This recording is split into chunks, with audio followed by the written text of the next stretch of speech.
Salutations à tous, aujourd'hui on se retrouve pour une nouvelle vidéo. Aujourd'hui je vais réagir à un son. euh, je vais commencer avec des sons, je sais pas si j'aurai le temps de tout faire, mais voilà, je vais réagir à des sons qui sont sortis officiellement de Monsieur Ateyaba et Joke et qui est je sais pas quoi encore. Il a tellement de pseudo qui se fait tellement plaisir, même en pseudo ce mec là il est tellement haut. C'est des sons en fait, il a sorti le EP. Comment ça s'appelle? Ça s'appelle le Space Pack EP. Il l'a sorti officiellement. Il avait sorti des leaks. Je sais pas si c'est lui qui a sorti des leaks ou c'est balancé sur YouTube. Il y avait des leaks qui étaient sortis depuis même 1 an, voire presque 2 ans maintenant. Des leaks, il n'y a pas de nouveauté sur ce EP. Et c'est bien dommage. On aurait aimé avoir juste une petite pépite en plus pour montrer voilà, qu'il est encore là. C'est dommage, j'aurais juste pu mettre ça. Mais après, je sais pas si c'est la maison de disques qui a juste voulu le mettre officiellement parce qu'il a réglé ses soucis internes ou je sais pas quoi. Obligé, il doit avoir des soucis internes parce que pour être dans l'ombre comme ça depuis un petit moment, alors que le mec c'est un hard worker de ouf. Et c'est le genre de mec qui doit avoir des dossiers blindés de sons et qui sait même pas comment les sortir. Il attend juste de faire ça proprement. Mais voilà, on connaît Joke, on sait comment il est. Donc moi je kiffe Joke depuis bien longtemps, depuis l'époque de Journée, depuis l'époque de Kyoto, MTP Random, tout ça, les clips où il arrivait dans le game, on sentait que c'était un game changer le mec. On sentait ça. Mais c'est dommage parce que le mec, il aurait continué sur cette lancée. Je pense qu'il aurait été une très très grosse tête dans le rap français. Ça aurait été sûrement le seul rappeur français ricain, je pense. Il est tellement chaud ce mec-là. C'est bien dommage, mais on compte sur lui. On sait qu'il peut péter à tout moment. C'est le genre de mec, regarde. Il a sorti un EP, certes avec des sons qui sont déjà sortis, mais voilà, aléatoire comme ça, là, boum. Après tu vas me dire, les gens l'attendent pas forcément avec un EP avec des sons qui sont déjà sortis. On s'en fout un peu. Mais voilà, c'est déjà bien de le retrouver soit sur Spotify, en streaming, au lieu de se taper des vidéos YouTube de merde que tu dois pas éteindre l'écran, etc. pour écouter. C'est chiant. Donc c'est déjà un premier pas vers l'album. C'est déjà bien. Écoutons ce que je dis ça, mais voilà, je me suis juste renseigné pour savoir qu'est-ce que ça venait, d'où ça venait tout ça. Mais voilà, j'ai même pas écouté les sons en question de base, donc découverte. J'avais lâché Joke depuis qu'il a pas sorti. Je crois que c'était le dernier album, c'était Atiaba que j'avais saigné justement. Et après, plus rien après. Après, il y avait des petits 2014 vers l'infini, etc. Une petite légende de sons qu'il a fait. Mais voilà, les gens qui tapent des pépites comme ça à droite, à gauche. Qu'est-ce qu'ils doivent avoir derrière ces mecs-là? C'est ça que je me pose comme question. Let's go. Avenue Président Kennedy, extrait le Space Pack EP qui est sorti en surprise hier, malgré qu'il n'y a pas d'inédit. On écoute ça car c'est ma première écoute dessus. Je l'avais jamais écouté auparavant. Et d'après les commentaires que j'ai lus, il y a quand même de la saleté de Monsieur Joke et Ateyaba.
J'ai trop de flow, vas-y, je vais pas donner plus, je vais donner que 1 minute 39, c'était trop chaud pour lui. Il s'est dit non, non, je peux pas faire ça sur 2 minutes, sur 3 minutes, sur 4 minutes.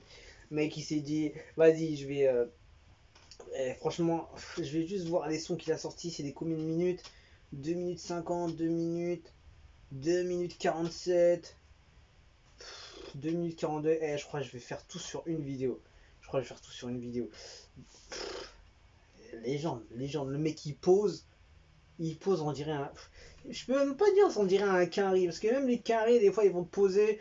Moi, il a son style, c'est lui, c'est personne d'autre. Et c'est justement ça qui fait peur, c'est que le mec, il envoie tellement sale avec son propre style qu'il n'est pas actif. C'est pas possible.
Terminé, 2 minutes 52. Le son, il est.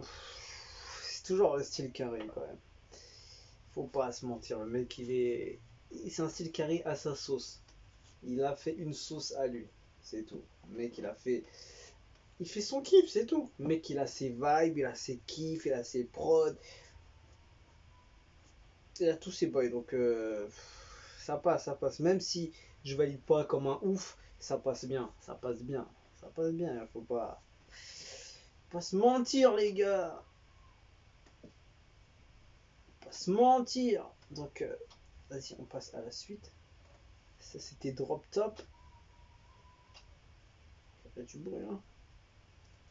C'était Drop Top. Donc, on passe à PDRB.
énorme.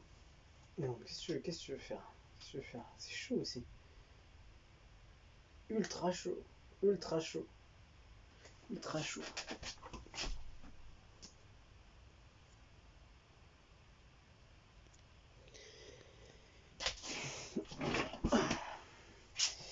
Alors, on a fait PDRB, Drop Top, Avenue Président Kennedy, on passe à LGBIRI, LGBIRI. Je crois que c'est un des gros sons qu'il a fait. J'avais vu que LGBIRI sortait énormément. Pour moi, le gros son, c'est Avenue Président Kennedy. Elle était trop chaud.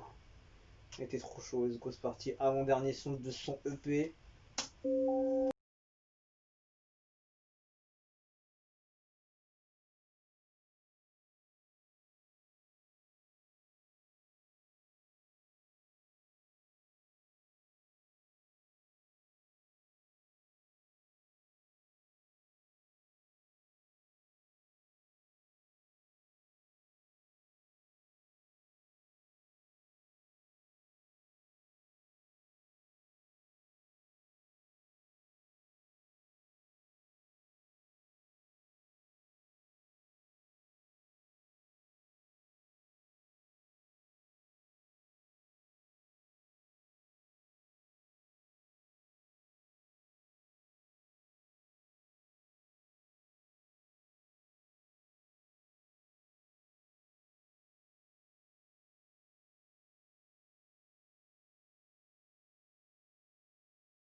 Ce mec fait partie des gars qui arrivent à récupérer, arrivent à pas récupérer, arrivent à avoir une instru de dingue et derrière ils font un truc de dingue dessus en plus. Parce qu'il y en a qui vont avoir une instru de ouf et derrière ils ont juste à poser tellement l'instru il est ouf ça va aller. Et ouais, il y en a qui vont avoir une instru de merde et ils vont poser, tu ne pourras pas rattraper le truc. Pour moi, comme je dis toujours, 70% du son qui va être chaud ou pas va faire partie de l'instru. Ça veut dire que 70% si l'instru elle est bonne, c'est bon. Et 30% elle a juste à poser et juste à suivre un peu le beat, etc. Et ça passe. Mais ça, c'est le genre d'artiste qui a la prod et le flow, les lyriques. Enfin, après, Eric il dit un peu de la merde, tout ça. Mais il a un flow de génie. Il a un flow de génie, ce mec. Un flow de génie. Donc, ouais, bonne prod. Très bonne prod. Et il vibe dessus, mais comme s'il faisait le moonwalk dans la piscine, hein, comme il dit, hein, le gars. En fait, il pose, il kiffe, tu sens qu'il kiffe tellement ce qu'il fait, le mec. Tu ressens pas ça sur tous les artistes. Le mec il pose, c'est pas le genre de gars, tiens, j'ai mon couplet, là je fais ça, après je fais le refrain, après je fais couplet, après je fais ça, après je fais ça. Le mec il pose, hop, ça vient direct, tu vois, il s'en bat les steaks, truc, il a écrit, je le vois même poser des bails comme ça sans écrire, genre, il enchaîne des trucs, vas-y, garde, c'est lourd. Ça, c'est des artistes, mon gars.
Tu expliques pas, c'est joke, c'est Ateaba. Spirit of Ecstasy. Ça se trouve, là, pour le prochain album, il va nous sortir un autre truc, Jap, à fond, de ouf. Et je le vois bien, là, il va sortir un autre nickname, là, de ouf, là, il va trouver un truc où il va rassembler tous ses nicknames et il va les mettre à petit bout, il va faire un code secret chelou. Et dans ce qui est dans le genre là, ce mec là. Que dire, c'est le dernier son, on a fait combien? On a fait un 2 3 4 5. Donc voilà, un petit EP de 5 titres qui est sorti officiellement, légalement, on va dire, qu'il n'y a pas d'inédit, mais voilà, c'est sorti officiellement, les gens peuvent streamer sur Spotify, etc. Et je sais même pas s'il est déjà disponible ou pas, on avait vu qu'il n'était pas encore dispo, enfin il y a quelques temps, il y a quelques heures. Et non, non, le potentiel de ce mec, il est énorme. Il est tellement énorme le potentiel qu'il peut faire ce qu'il veut, ce mec-là. Ce mec-là, il fit avec qui il veut, des petits, des gros, des légers, des ce que tu veux. Le mec, le son, il va toujours être lourd. Il va toujours être lourd. Le mec, il a des prods sales, il a des prods simples, il a un flow sale, il a un flow simple. Ça passe dans tous les cas. Dans tous les cas, ça va passer. Je comprends pas. Ce mec-là est au-dessus. Donc voilà, on va pas détailler encore plus. On a déjà fait tout le P. Et on attend l'album, monsieur Ateaba, monsieur Spirit of Ecstasy, monsieur Joke, monsieur. Je crois qu'il y a Pharaon aussi, là. Il y a aussi celui-là aussi, là. Donc on attend un album là mon gars là. Qu'est-ce qu'il faut là? Il faut faire quoi là? Il faut lui donner 1 million de vues là sur chaque titre de l'EP. Il faut le faire là. Moi j'attends que ça. Moi j'attends que ça. En plus les producteurs ils s'entourent de gros producteurs. Pas forcément de gros en code de popularité, mais des gros en termes de d'oreilles musicales nouvelles ou proches de quelque chose je sais pas, il y a un truc, il y a un côté artiste à fond dans ce qu'il fait. Je sais pas, c'est peut-être le côté libre de comment il pose, comment il choisit ses prods, je sais pas, il y a un truc en plus. Et tu sais déjà d'avance que son album il va être lourd. Tu peux même pas dire qu'il va pas être lourd, c'est pas possible. Que ce mec là il va tellement grailler là sur l'album là. Il va mettre toute sa vie dessus. Oh là là là. J'imagine même pas. Donc voilà, je vais m'arrêter dessus. C'était la réaction de. Comment il s'appelle? Space Pack EP. Il est sorti hier. Officiellement, c'est un regroupement de sons qui était sorti sur plusieurs années, plusieurs mois, qui n'était pas sorti officiellement, qui est sorti aujourd'hui, du coup hier, officiellement sur les plateformes, je crois, de streaming et de téléchargement. En tout cas, il est dispo sur YouTube. Et encore, il est encore dispo sur YouTube, mais quand tu vas sur sa chaîne, tu peux même pas regarder si. Ah, il a mis une playlist, c'est ça en fait. Tu peux pas avoir la section vidéo, tu peux voir la section playlist et voir ces sons-là. Donc voilà, lourd, lourd. J'avais pas écouté en plus tous les sons qui étaient leakés, qui étaient sortis depuis tout ça. Le dernier, j'avais fait Rock With You, qui était sorti. Après, j'avais écouté Money Making Mitch, tout ça. Mais en fait, ça me saoule parce qu'il sort un son, après 3 mois, il sort un autre son, après, il sort un clip énorme, tu sais pas, ça sort d'où. Après, t'entends plus rien, après, ça se calme, après, c'est chiant, mais c'est du lourd, donc tu veux faire quoi? On attend une activité plus stable. Plus stable et on veut du stade. Il peut être très gros ce mec là et je sais pas pourquoi ça bloque. J'ai pas énormément suivi le côté interne de tout ça, mais il doit y avoir un truc, je sais pas. Je sais qu'à l'époque il était avec GoldenEye Music, je crois. C'était avec Oumar Digno sur Twitter à l'époque, il s'appelait comme ça. Je sais pas si. Donc Oumar du coup. Et je sais qu'il était avec lui à la base. Et c'est grâce à eux qu'il est au devant de la scène. Parce que je crois quand il a fait Kyoto, il était signé, je crois, chez GoldenEye, si je dis pas de bêtises. Et c'est là que ça avait pété de ouf. Après, ça s'est réduit de plus en plus jusqu'à l'album Atiaba, je crois. Et après, voilà, c'était aléatoire. Donc on attend une stabilité, mon pote. On attend la stabilité de cet artiste. Donc voilà, je vous quitte dessus et je vous dis à la prochaine, les gars. Donc du coup, ciao ciao.